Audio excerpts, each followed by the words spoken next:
Boa noite, meus amados irmãos, no Senhor Jesus. Estamos aqui reunidos mais uma vez para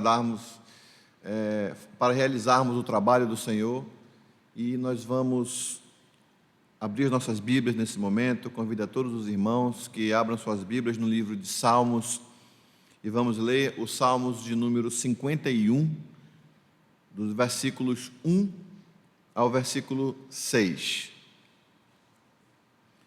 Ao mestre de canto, salmo de Davi, quando o profeta Natã veio ter com ele, depois de haver ele possuído Batseba. Versículo 1: Compadece-te de mim, ó Deus, segundo a tua benignidade e segundo a multidão das tuas misericórdias. Apaga as minhas transgressões. Lava-me completamente da minha iniquidade e purifica-me do meu pecado. Pois eu conheço as minhas transgressões e o meu pecado está sempre diante de mim. Pequei contra ti somente, e fiz o que é mal perante os teus olhos, de maneira que serás tido por justo no teu falar e puro no teu julgar. Eu nasci na iniquidade e em pecado me concebeu minha mãe. Eis que te comprases na verdade no íntimo, e no recôndito me fazes conhecer a sabedoria. Que Deus abençoe, irmãos, a sua palavra. Eu peço que todos nesse momento curvem suas frontes e vamos orar ao Senhor.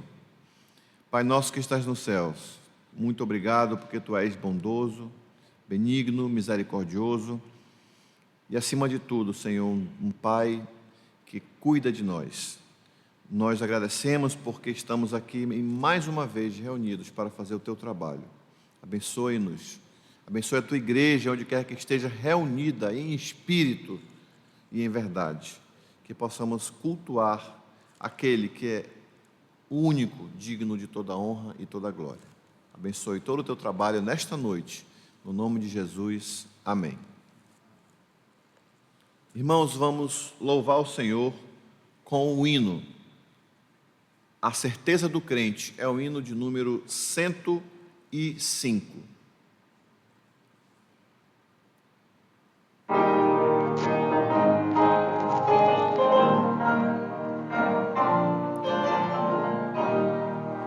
Não sei o que de Deus o amor a mim se revelou, porque Jesus, meu Salvador, na cruz me resgatou.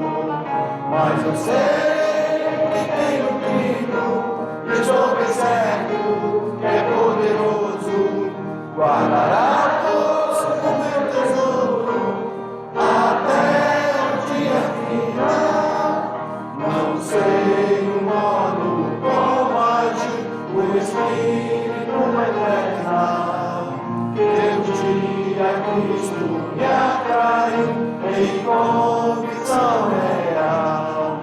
Mas eu sei que tenho crido, estou bem certo que é poderoso, guardará todos o meu tesouro até o dia final. Não sei o que de mal ou bem é destinado a mim, se mal ou áureo os dias vêm até da vida ao fim. Mas eu sei que tenho crido, estou bem certo que é poderoso, guardará o meu tesouro até o dia final. Não sei se ainda longe está ou muito perto vem a hora em que Jesus virá, na glória que Ele tem. Mas eu sei que tenho crido, estou bem certo que é poderoso, guardará todos o meu tesouro até o dia final. Continuamos louvando a Deus, desta vez cantando a graça do nosso Deus com o hino Maravilhosa Graça. a primeira versão, irmãos, que nós normalmente cantamos.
Irmãos, vamos mais uma vez abrir as nossas Bíblias e vamos dar continuidade ao que iniciamos agora há pouco nos Salmos de número 51.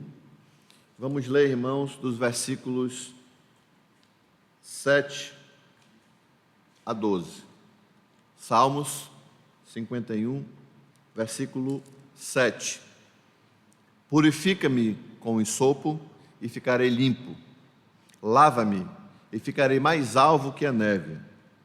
Faze-me ouvir júbilo e alegria, para que exultem os ossos que esmagaste.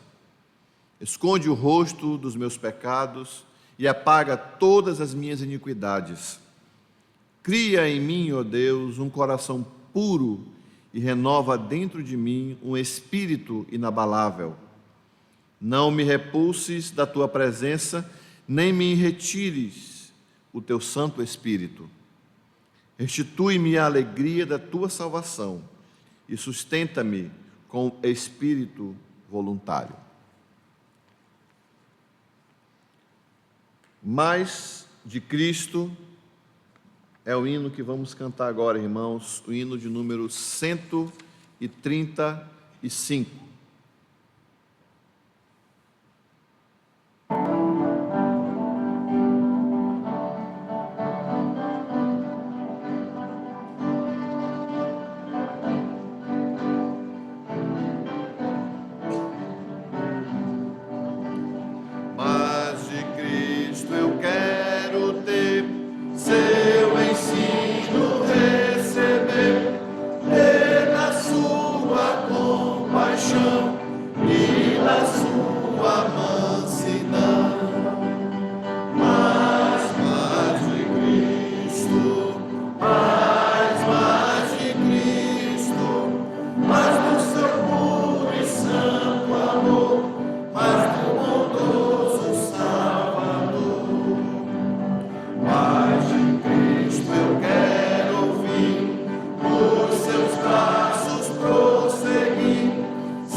Ao Rei dos Reis consagro tudo o que sou.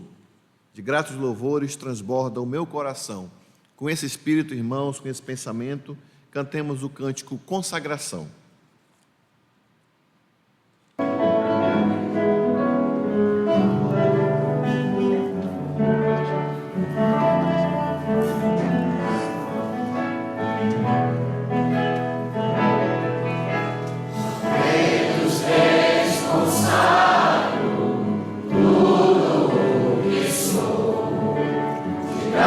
Louvores transborda o meu coração.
Vamos abrir nossas Bíblias no livro dos Salmos, dando sequência à leitura que fizemos logo no início deste culto, Salmo de número 51.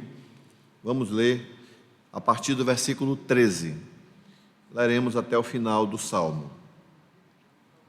Então, ensinarei aos transgressores os teus caminhos, e os pecadores se converterão a ti. Livra-me dos crimes de sangue, ó Deus, Deus da minha salvação, e a minha língua exaltará a tua justiça. Abre, Senhor, os meus lábios, e a minha boca manifestará os teus louvores. Pois não te comprases em sacrifícios, do contrário, eu te daria. E não te agradas de holocaustos.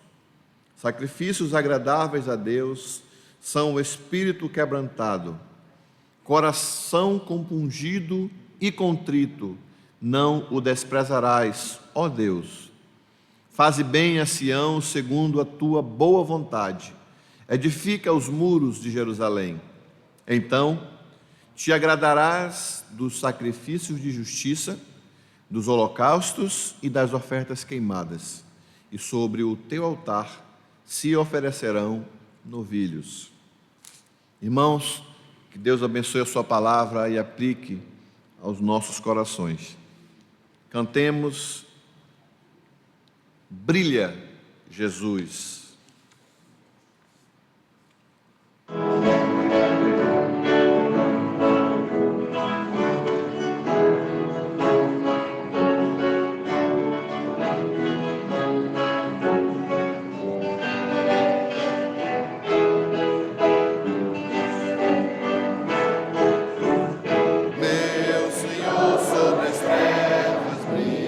Meu Senhor sobre as trevas brilha.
Meus irmãos, nos aquietemos nesse momento e vamos curvar nossas frontes mais uma vez, vamos orar ao Senhor e desta vez com atitude mesmo de confissão de pecados.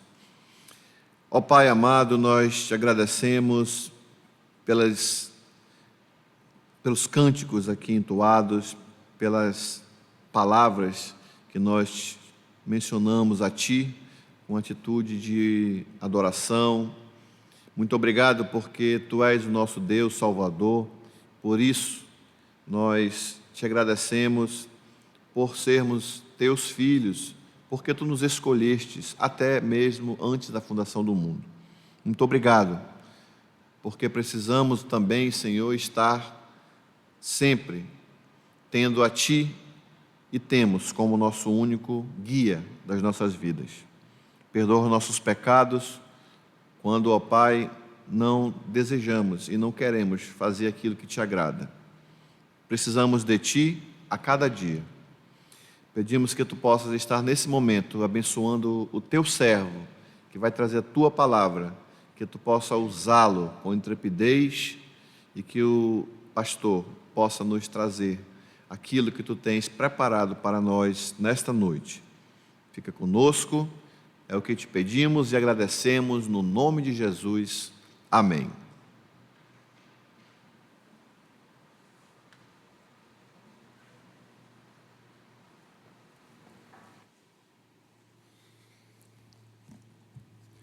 Boa noite, irmãos.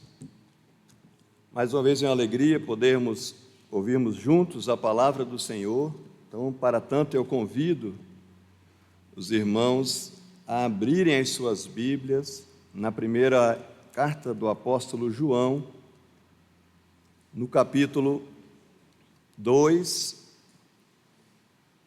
Gostaria de fazer a leitura dos versículos 15 ao 17. Primeira epístola de João, capítulo 2, versículos 15 até o 17. Essa é a porção que nós estaremos estudando nessa noite. A palavra do Senhor, ela diz assim: não ameis o mundo, nem as coisas que há no mundo. Se alguém amar o mundo, o amor do Pai não está nele. Porque tudo o que há no mundo, a concupiscência da carne, a concupiscência dos olhos e a soberba da vida, não procede do Pai, mas procede do mundo. Ora, o mundo passa, bem como a sua concupiscência, aquele, porém, que faz a vontade de Deus, permanece eternamente. Eu não preciso dizer, nesses dias, que nós temos um inimigo comum entre nós. Se nós olhamos os noticiários, nós sabemos que nós temos um vírus que tem trazido grandes problemas.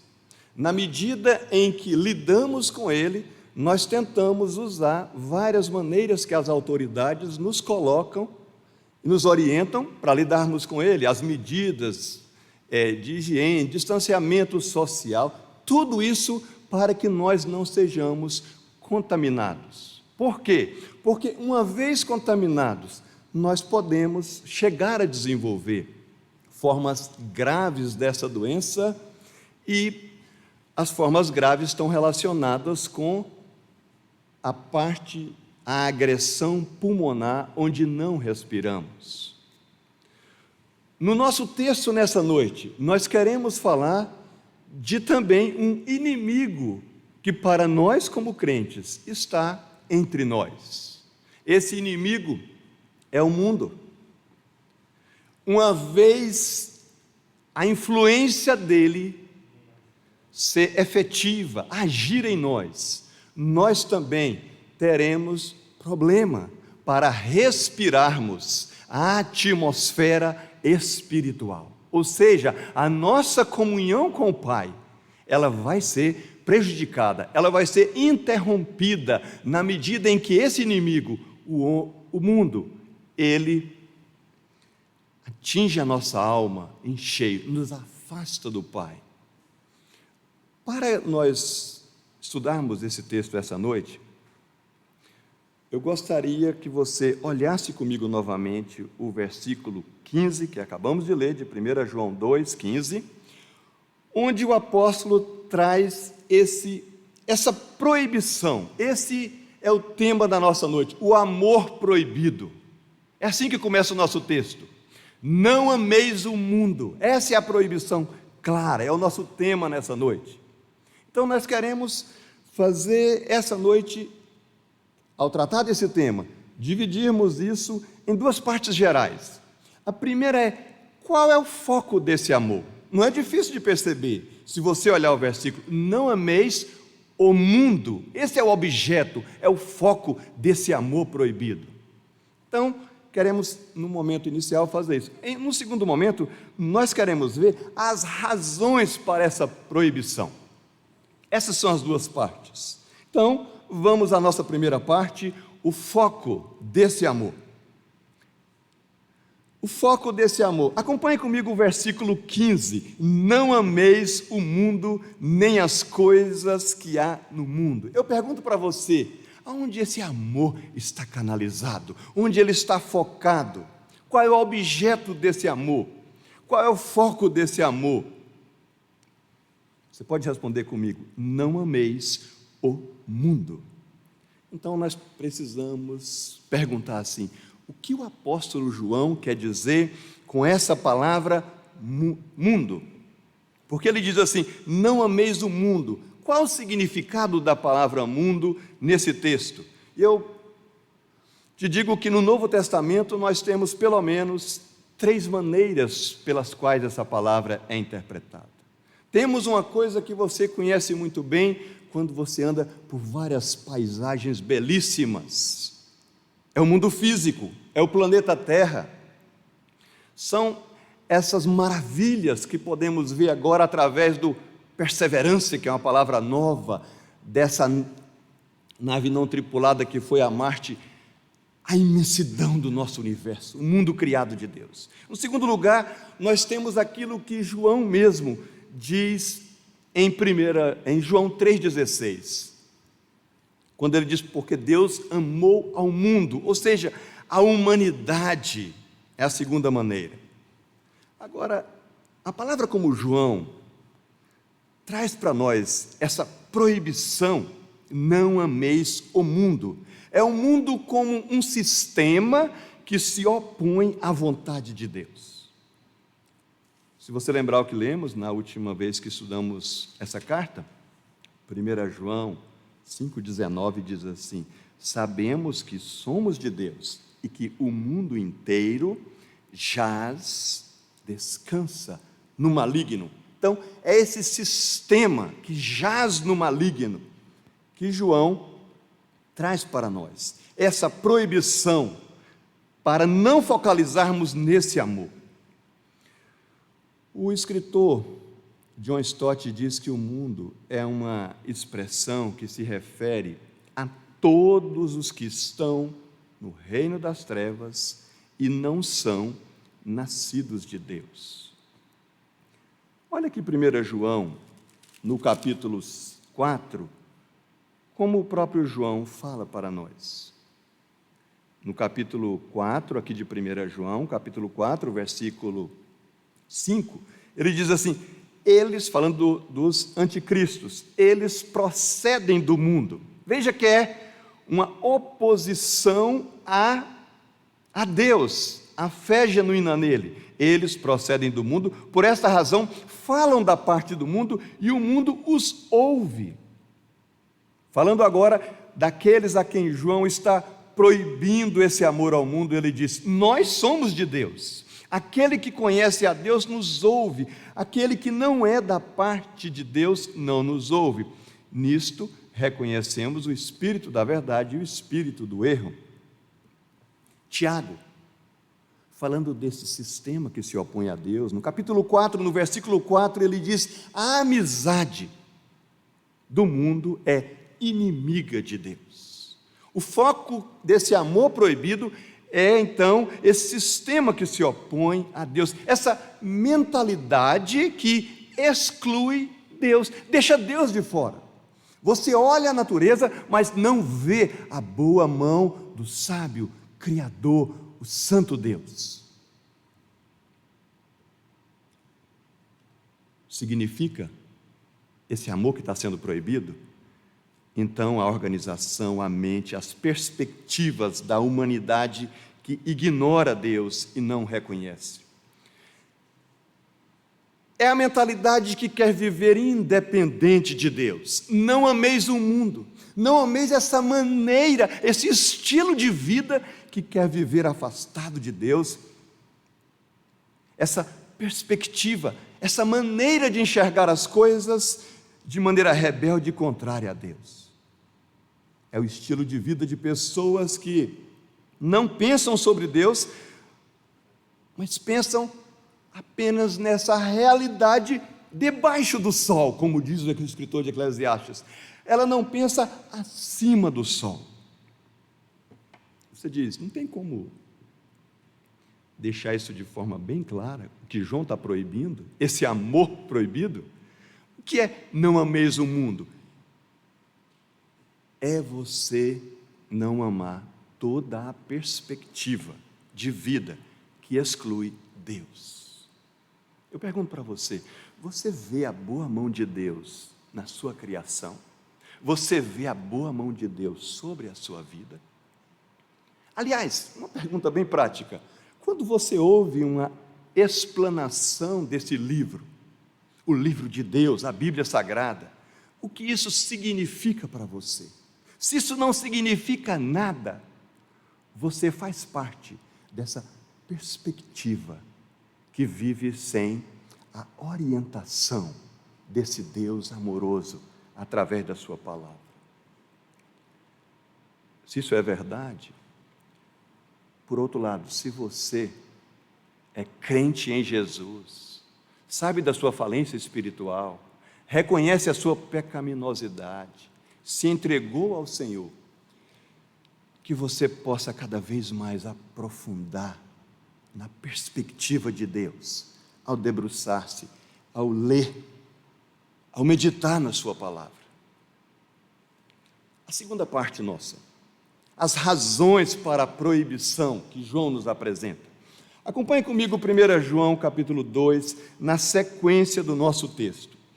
Veja a primeira razão, olha o que João disse no versículo 15, 1 João 2,15. Não ameis o mundo nem as coisas que há no mundo. Nós já verificamos o que é esse amor, o foco dele, esse mundo. Mas quais as razões para essa proibição de João aos crentes, aos cristãos da sua época e a nós também? A primeira das razões é a identidade dos crentes. A identidade dos crentes. Ele diz assim, acompanhe comigo no versículo: se alguém amar o mundo, o amor do Pai não está nele. Quem são os crentes? Nós já vimos na última exposição, no último trecho que estudamos, aqueles que foram perdoados completamente por Cristo, aqueles que agora experimentam vitória sobre o pecado e sobre o mal, aqueles que estão numa comunhão crescente com Deus. João diz, não ameis o mundo, não se deixem contaminar por essa perspectiva, por essa maneira de ver a vida que exclui Deus. Reconhece-o em todo o teu caminho. Essa é a identidade do crente. Onde o crente está, ele quer reconhecer a Deus no seu caminhar, na sua família, no trabalho, aonde ele estiver. Essa identidade dos crentes, ela não é um passaporte de imunidade. O fato de você ser crente, de estar em Jesus, não te deixa imunes à influência do mundo sobre a sua vida e a quebrar a comunhão com o Pai. Você pergunta para mim então, o que pode ocorrer? Eu te pergunto para você, o que pode ocorrer com os crentes? Paulo diz assim aos Gálatas: irmãos, se alguém for surpreendido em alguma falta, vós que sois espirituais, corrigiu com espírito de brandura e guarda-te, para que não sejais também tentado. Há tentações para os crentes, Por isso João diz: não ameis o mundo nem as coisas que há no mundo. A identidade dos crentes, o fato de estarem perdoados, em plena comunhão com Deus, combatendo e vencendo o pecado e o mal, não é um passaporte de que ele está imune à influência do mundo. Guarda-te para que não sejas também tentado. Sabe por que isso? Porque temos ainda uma natureza decaída. E o Senhor Jesus, falando especificamente aos seus discípulos, em Mateus 6, naquele texto conhecido, no versículo 19 até o 21, ele diz: não acumuleis para vós outros tesouros sobre a terra, onde a traça e a ferrugem corrói, onde os ladrões escavam e roubam, mas ajuntai para vós outros tesouros no céu, onde a traça nem a ferrugem corrói, onde os ladrões não escavam nem roubam, porque aonde está o teu tesouro, aí estará também o teu coração. A questão que nós chegamos e que o Senhor Jesus traz para nós é: ninguém pode servir a dois senhores, porque ou há de aborrecer-se a um e amar a outro, ou se devotará a um e desprezará o outro. Não podeis servir a Deus e às riquezas. João diz assim: se alguém amar o mundo, o amor do Pai não está nele. Pastor Nicodemos, quando comenta esse versículo 15, ele diz assim: um cristão verdadeiro ama a Deus, o seu Pai, não ama o mundo, cujos valores morais são opostos à natureza santa de Deus. É incoerente o cristão genuíno amar o mundo. A gente termina esse ponto pensando em dois exemplos. Você quer um exemplo negativo de alguém que amou o mundo? Você vai lembrar dele, Demas. O que Demas fez? Demas, que caminhava com Paulo. Em 2 Timóteo 4,10, Paulo, trazendo esse exemplo negativo, ele diz: porque Demas, tendo amado o presente século, me abandonou e se foi para Tessalônica. O comentarista Matthew Henry, ele diz assim: o coração do homem é estreito e não pode conter ambos os amores, Deus e o mundo. Portanto, ele diz assim: o amor ao mundo sufoca em nós o amor do Pai. Portanto, quanto mais o amor ao mundo prevalece, mais o amor de Deus definha e decai. Esse é o exemplo negativo de Demas, tendo amado o presente século. Ele abandonou a comunhão dos santos, no caso de Paulo. Um exemplo positivíssimo de alguém que se colocou numa condição positiva, Moisés, vocês vão lembrar também, Hebreus 11, 24 a 27, veja como a fé deve ser ativa em atender esse mandamento. Pela fé Moisés, quando já homem feito, recusou, é uma atitude do crente, ser chamado filho da filha de Faraó, preferindo ser maltratado junto ao povo de Deus, a usufruir prazeres transitórios do pecado. Pela fé, ele abandonou o Egito, não ficando amedrontado com a cólera do rei, antes permaneceu firme, como quem vê aquele que é invisível. O chamado para nós é que toda a nossa afeição não esteja no mundo, mas esteja alegremente no Pai, tendo prazer no Pai, crescendo no Pai, tomando decisões a partir da nossa comunhão com o Pai. A segunda razão para não amarmos o mundo, razões para essa proibição. A primeira é a natureza do crente, a segunda é a natureza do mundo. Eu chamo para você acompanhar comigo a leitura do verso seguinte, o 16, 1 João 2,16. A primeira razão vocês entenderam: se alguém amar o mundo, o amor do Pai não está nele. É a identidade do crente, o que o crente é. Ele não deve se devotar ao mundo, ele deve se devotar a Deus. A segunda razão é porque tudo que há no mundo, resumiu tudo, e ele detalha: a concupiscência ou cobiça da carne, a concupiscência ou cobiça dos olhos, a soberba da vida, isso não procede do Pai, mas procede do mundo. A natureza do mundo, a maneira como ele é, deveria ser uma razão suficiente para nós odiarmos essa maneira de viver sem ser guiado por Deus. Eu te pergunto, o que há no mundo para que haja essa proibição? Cobiça da carne, dos olhos e a soberba da vida. Não procede do Pai, mas procede do mundo. Como essa palavra se repete, concupiscência ou cobiça, a gente pergunta, o que significa isso? Cobiça, concupiscência, uma afeição ou um desejo excessivo muito forte. São desejos fortes que controlam o nosso coração, tentam nos dominar. Se esse controle ocorre, somos culpados de cobiça.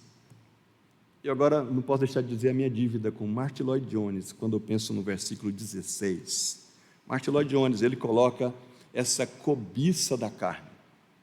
Para a gente perceber esses 3 ingredientes da natureza do mundo. A cobiça da carne, João está falando sobre o tipo de pessoa que vive para a sua gratificação sensual. Para gratificação sensual. Pessoas, homem ou mulher, que vive, por exemplo, para comer. Não come para viver, vive para comer. A sua perspectiva parece ser isso. Sabe todos os detalhes de todos os tipos de alimentos. Conhece todos os tipos de bebidas. Especialista em sabores e aromas. Mas também isso se aplica ao sexo. Essa cobiça da carne. Aqui estão incluídos, nessa área da sexualidade, todos os pensamentos e palavras impuros. Aqui está o adultério. Aqui está a fornicação ou sexo fora do casamento. Aqui está farras, arruaças e todos os prazeres sensuais da vida. É uma gratificação sensorial. Busca-se tudo por um prazer imediato. É a cobiça da carne. A natureza do mundo deveria nos afastar e não amá-lo.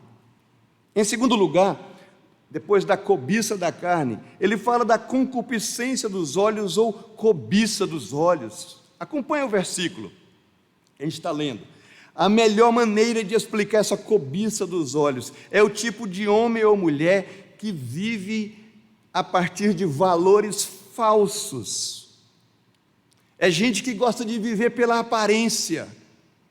É gente que gosta de viver pelo aspecto exterior e não se importa com o seu coração. Muitas vezes o pecado surge a partir disso, a partir da cobiça dos olhos, da concupiscência dos olhos. É o que vemos e o que o mundo nos faz ver, isso pode nos levar a pecar. Imagine nessa época de mídias sociais, Facebook, Instagram e outros mais. É o pecado na fase intelectual, é a cobiça dos olhos. O Senhor Jesus Cristo, ele colocou isso assim, veja como é o pecado na questão intelectual. Ele colocou: qualquer que olhar para uma mulher com intenção impura no coração, já adulterou com ela. É o que está lá em Mateus 5,28. É a cobiça dos olhos, ela inclui isso, é aquele olhar detestável. É o pecado no intelecto, é jogar e brincar com o pecado no pensamento e na imaginação. Essa é a natureza do mundo. É um sistema que vai procurar nos contaminar e facilitar o pecado em nossa vida a partir da nossa natureza decaída, a cobiça da carne, a partir da nossa natureza decaída, a cobiça dos olhos. Por isso que isso aqui significa também uma espécie de vaidade que se deleita com a pompa e com o esplendor, com a aparência, com qualquer coisa que agrade os olhos. É a busca de viver de aparência, cobiça dos olhos. É buscar viver de aparência. É uma casa para viver de aparência e não somente para habitar dentro dela. É uma maneira de conquistar a compra de um carro para viver de aparência, para que todos olhem e dizem: chegou fulano. Tudo para se mostrar. Uma vida de aparência, a cobiça dos olhos. Observe que isso vai num crescente. Finalmente chegamos à soberba da vida. Essa é a última maneira que João descreve o mundo para que nós não o amemos. A natureza dele. A natureza do mundo é totalmente oposta à natureza santa e bendita que o Espírito Santo está forjando em nós pela santificação. A soberba da vida chama para uma atitude de autoglorificação. Inclui uma ambição pessoal negativa, em que eu preciso conquistar tudo para que eu possa ter o prazer de dizer: cheguei aqui, veja onde eu cheguei. Pompa, autoglorificação, é uma ambição pessoal, que no íntimo ela despreza os outros. Significa um orgulho de si mesmo. Veja onde eu cheguei. É gloriar-se em algo que até é legítimo nessa vida. Vejam a minha família, veja de onde eu procedi, vejam quem são os meus amigos. Você viu minha última postagem no Facebook ou no Instagram? Sabia que eu nasci num local extremamente belo e lindo? Orgulho por algo legítimo, nascimento. Você sabe de qual família eu sou? Orgulho da família. Você sabe o que eu faço? Orgulho da atividade. Essa soberba da vida inclui o esforço contínuo para um status social desprovido de uma espiritualidade saudável. Orgulho da influência dos amigos, dos conhecidos. Sou amigo do fulano de tal. Tudo isso não tem nada a ver com Deus, com a sua honra e muito menos com a sua glória. É um esforço por honras somente mundanas, ostentação de bens, soberba da vida, ambição por crescer e ter sucesso, por ser melhor do que outra pessoa. Essa ideia da autoglorificação pessoal é a soberba da vida. Veja a ordem colocada por João agora: cobiça da carne no mais íntimo da alma, cobiça dos olhos e finalmente a soberba da vida, o inflar do ego. O mais sério de todos esses três níveis, o corpo, a alma e o nosso espírito, é essa soberba da vida. Porque nós podemos chegar a tal ponto nessa soberba da vida, que nós ignoramos a questão da carne e a questão dos olhos. Fica tão cheio de si, que não reconhece mais o pecado na intimidade do coração. Pecado do espírito é pior, pois pensamos que não somos culpados do pecado da cobiça da carne e da cobiça dos olhos. É mais sutil, é mais perigoso. Como é que dá essa anatomia e a descrição disso na alma humana? Veja o caso de um exemplo negativo primeiro. Eva, lá em Gênesis 3, versículo 6, Essa é a anatomia da tentação e do pecado, com esses ingredientes. Como esses ingredientes trabalham? A cobiça da carne, a cobiça dos olhos e a soberba da vida. Veja o exemplo negativo na vida de Eva. Vendo a mulher que a árvore era boa para se comer, boa para se comer. Está lá a tentação. Cobiça da carne. Agradável aos olhos, cobiça dos olhos. E olha, sereis como Deus, era a proposta. Desejável para dar entendimento, soberba da vida. Essa é a maneira em que o diabo utiliza-se do mundo para nos conduzir e facilitar o pecado. Um exemplo positivo do nosso Senhor e Salvador, o Senhor Jesus Cristo. Como ele enfrentou essa tentação. O Senhor Jesus Cristo, em Lucas 4, 1 a 15, nós temos a proposta de Satanás para ele, sobre a qual ele foi vitorioso. Manda que esta pedra se transforme em pão. Cobiça da carne. Atira-te daqui abaixo, o espetáculo, a soberba da vida. E elevando, mostrou-lhe por um momento todos os reinos do mundo, dar-te-ei toda esta autoridade, cobiça dos olhos e a soberba da vida.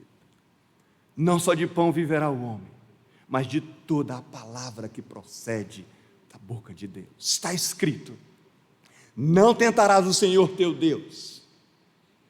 E a misericórdia de Deus é revelada a nós na vitória sobre o pecado que temos por meio do nosso Salvador, que esteve nesse mundo e foi vitorioso sobre o pecado. Terceiro lugar, o destino do mundo.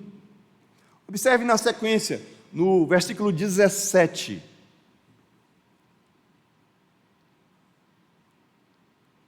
O mundo passa, bem como a sua concupiscência. O mundo passa, bem como a sua cobiça. Outra razão para não amarmos o mundo é que o mundo passa e também a sua cobiça. A nossa tradução diz: o mundo passa, mas o sentido do verbo aqui passar é que o mundo está passando. O tempo presente indica que o mundo está num processo de autodestruição.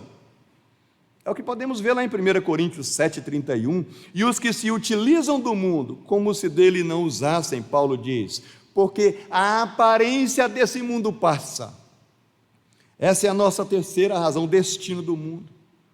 1 Pedro diz assim no capítulo 4, verso 7, no início dele: ora, o fim de todas as coisas está próximo.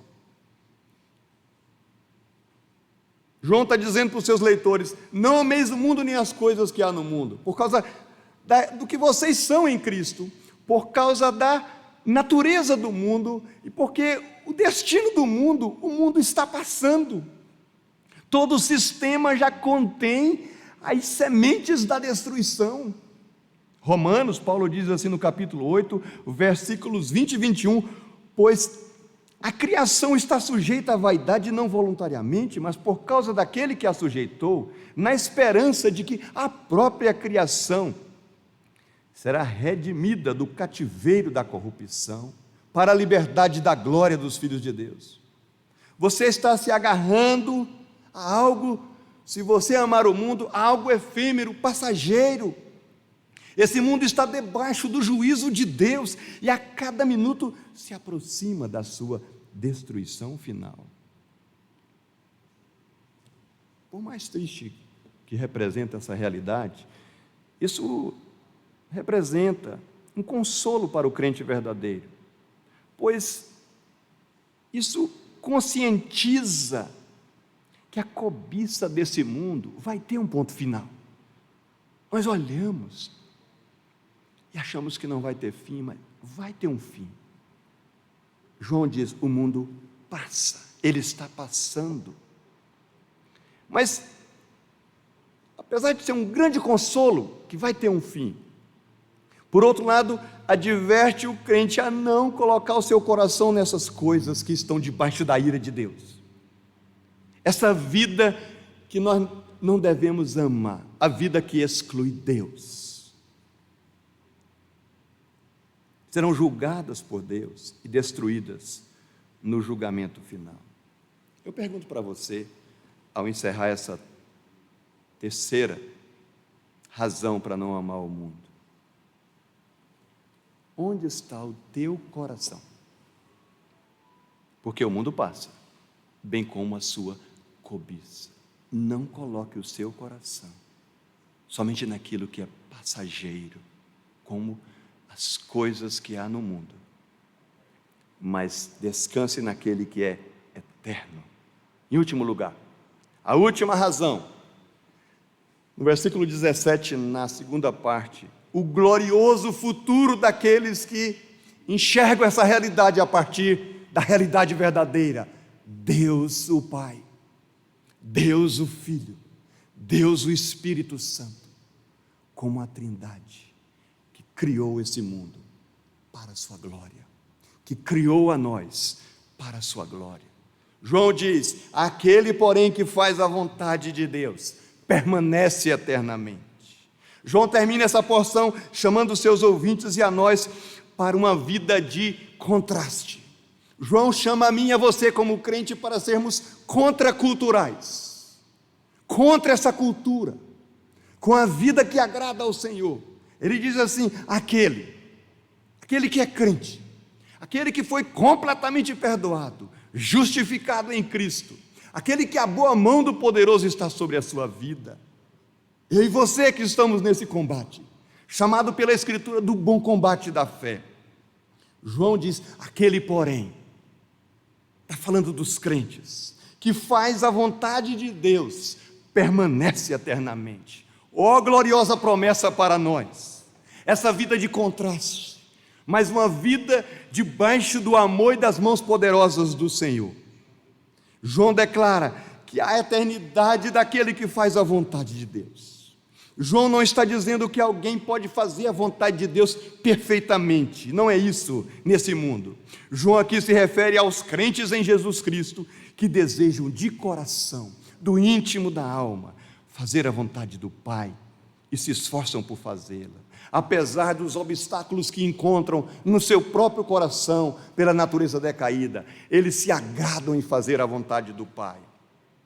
Esse João ouviu as seguintes palavras de Jesus: de fato, a vontade, em João 6,40, a vontade de meu Pai é que todo homem que vira o Filho e nele crê, tenha a vida eterna. E a promessa é: eu ressuscitarei no último dia. Permanece eternamente. Por isso João, no seu Evangelho, no capítulo 6, no versículo 27, diz para nós: trabalhem, mas trabalhem não apenas pela comida que perece, mas pela que subsiste para a vida eterna, a qual o Filho do Homem vos dará, porque Deus o Pai o confirmou com seu selo. Dirigiram-se, pois, a ele, perguntando: que faremos, Senhor, para realizar as obras de Deus? Respondeu-lhes Jesus: a obra de Deus é esta, que creiais naquele que por ele foi enviado. Aqueles que confiam no Senhor Jesus, se entregaram completamente a ele, aquele cujo, o Senhor Jesus, aqueles que têm relacionamento pessoal com Cristo, de entrega completa a ele, permanecerão eternamente em seu amor, permanecerão eternamente em sua justificação, permanecerão eternamente na sua glória, permanecerão eternamente na comunhão com o Pai e com o Filho. Isso não é em razão porque eles são bons de obediência, não, é por causa da graça eletiva de Deus que conquistou os nossos corações, para que nós, crentes, passamos a ter uma única paixão: quer comais, quer bebais, ou façais outra coisa qualquer, nós somos e fomos conquistados para a glória de Deus, em tudo o que fizermos. Concluindo a nossa meditação, temos diante de nós, a nossa conclusão é que temos diante de nós uma escolha entre dois estilos de vida e suas consequências. Primeiro, uma vida de amor ao mundo que João está proibindo aos crentes. um mundo que se encaminha para o juízo final de Deus. Em segundo lugar, uma vida de obediência à vontade de Deus com a promessa da vida eterna. São essas duas coisas diante de nós. E eu pergunto para você, o que você vai fazer diante dessas duas escolhas? Está em dúvida? Eu digo então que você pode fazer e que eu posso fazer. Escolhamos a obediência e a vida. Assim, fujamos como crentes do mundanismo. O crente deveria se lembrar de que o mundo está passando. O dia do juízo se aproxima e porá fim nesse mundo pecaminoso. Mas a humanidade redimida por Cristo permanece para sempre, aguarda a nova sociedade de Deus que está ao longo da história se formando, aguarda novos céus e nova terra nos quais habita a justiça. É esse povo que teme ao Senhor, que estará naquele dia em novos céus e nova terra, onde habita a justiça. Sabe, além de escolher a obediência e a vida, em segundo lugar, renovemo-nos diariamente pela palavra, pela vontade do Senhor, onde nos é revelada dia após dia a vontade de Deus para nossas vidas. Em vez de amar o mundo, o crente deve transformar-se pela renovação da sua mente, através da palavra e da vontade de Deus. Amar o mundo é tornar-se inimigo de Deus, Tiago diz. Então, sigamos o que João disse, permaneçamos unidos a Cristo. É o que ele disse. Nós estamos no verdadeiro. Lembra do que ele disse aqui em 1 João 5:20?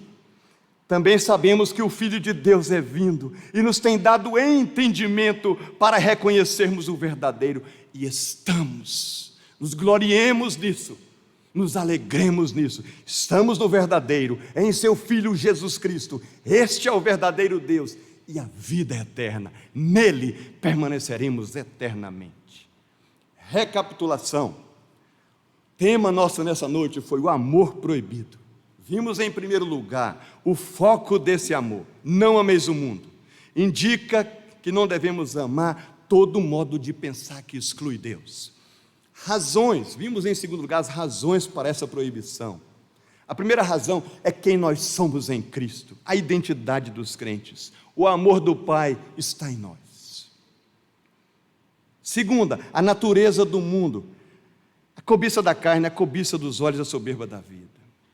Terceiro lugar, a terceira razão que vimos para não amar o mundo é o destino. É a finalidade última que o mundo está se dirigindo. O mundo está passando, João diz no verso 17. Em quarto lugar, vimos o glorioso futuro dos crentes. Permanece eternamente. Sabe o que devemos fazer então? Eu não sei o que você tem que fazer amanhã, no outro dia. Eu sei. O que você deveria, ao fazer essas coisas, estar pensando? Pense como Paulo. Sabe de uma coisa? A nossa pátria está nos céus. É o que ele diz aos filipenses. A nossa pátria está nos céus, de onde também aguardamos o Salvador, o Senhor Jesus Cristo, o qual transformará o nosso corpo de humilhação para ser igual ao corpo da sua glória. Portanto, no Senhor, na obra do Senhor, sejamos sempre abundantes, porque no Senhor o nosso trabalho nunca será vão. Portanto, sigamos servindo ao Senhor com a dimensão do que está por vir. É muito melhor do que temos hoje. Que o Senhor Jesus abençoe a cada um.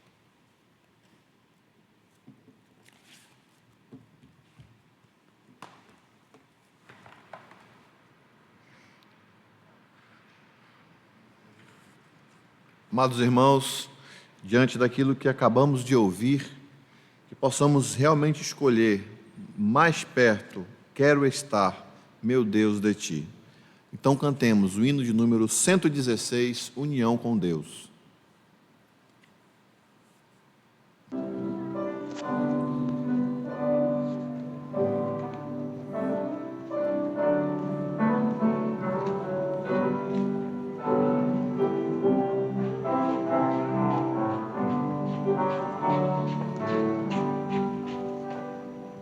Mais perto quero estar.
Cantemos, irmãos, o cântico. Aleluia, santo és tu, ó Cordeiro de Deus. Agnus Dei.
Convido os irmãos a orarmos nesse momento, pedindo que o Senhor nos abençoe.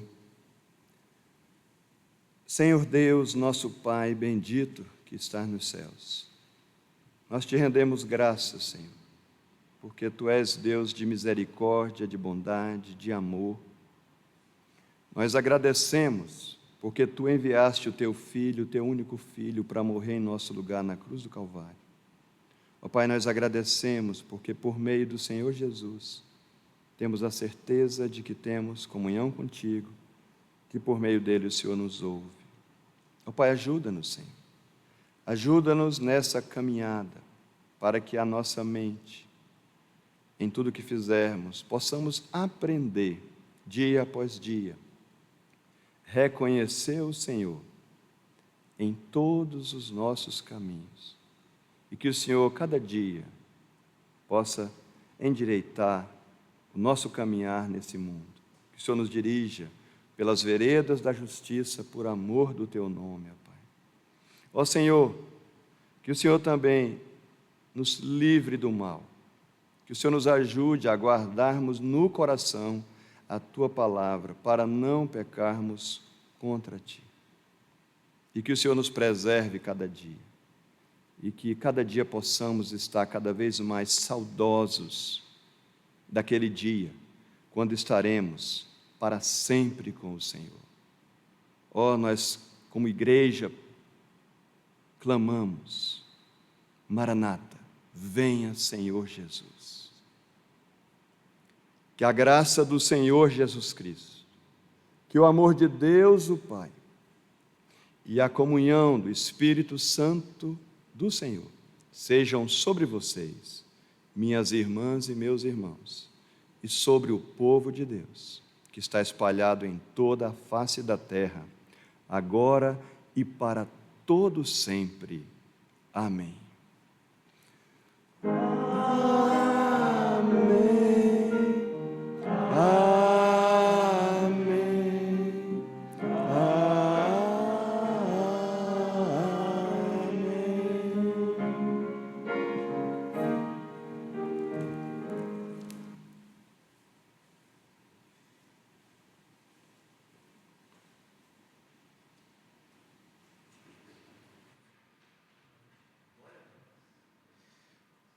Boa noite, meus irmãos e irmãs, em nome de nosso Senhor Jesus, o Senhor da glória. Graças ao Senhor por esse tempo, pela mensagem que nosso querido irmão pastor Lindomar Fernandes trouxe, que nos leva à reflexão. Nosso amor, esse amor está direcionado para quem? E, sem dúvida nenhuma, temos que amar o Senhor. E até mesmo para amar o Senhor, precisamos dEle, precisamos da sua graça. Pedir a Ele que nos converta a Ele, como fez Jeremias. Jeremias disse: converte-nos e seremos convertidos. Evidentemente, convertido ao Senhor. E graças ao Senhor por isso, que o Senhor nos livre do amor proibido. E graças ao Senhor também por essa equipe. Olha, hoje foi nota 10, professor Davi. 10. Hein, professor Davi? Que nota, professor Davi? 10. Espero que até o final dê 10. Eu imagino que o Lucas Silva está vibrando, o João Batista está vibrando, o Charles Lillink, juntamente com o Patrick Félix, estão vibrando. Seu Francisco Ramos está vibrando. O professor Davi, que foi muito jovem, está vibrando. Pastor Lindomar, vibrando. Marcos Alessandro está vibrando. Todo mundo vibrando. Já falei o nome de todo mundo. E aos irmãos, um abraço. Que o Senhor abençoe ricamente cada um de vocês. E orem por nós, porque a situação ela é muito crítica. E, meus irmãos, eu repito, talvez alguns achem que o nosso conselho ele está indo na contramão, e de fato está indo na contramão. Oremos por isso. Existem situações em que os nossos governantes, eles nem sempre acertam. E nós precisamos dar graça. Por isso que precisamos orar em favor da cidade. Oremos por Manaus. Manaus e o estado do Amazonas continuam na fase vermelha. Oremos, irmãos, oremos pela graça do Senhor. Isso sem contar a situação nacional, o país, cada vez mais gente morrendo nesse Brasil afora. Que o Senhor nos abençoe, que o Senhor nos guarde, que o Senhor nos dê da sua graça, para que vivamos amando ao Senhor e dizendo não ao mundo com os seus prazeres, como nós ouvimos nesta manhã. Então, tenham todos uma boa noite e até a próxima oportunidade, se o Senhor assim quiser. Tchau.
Amém.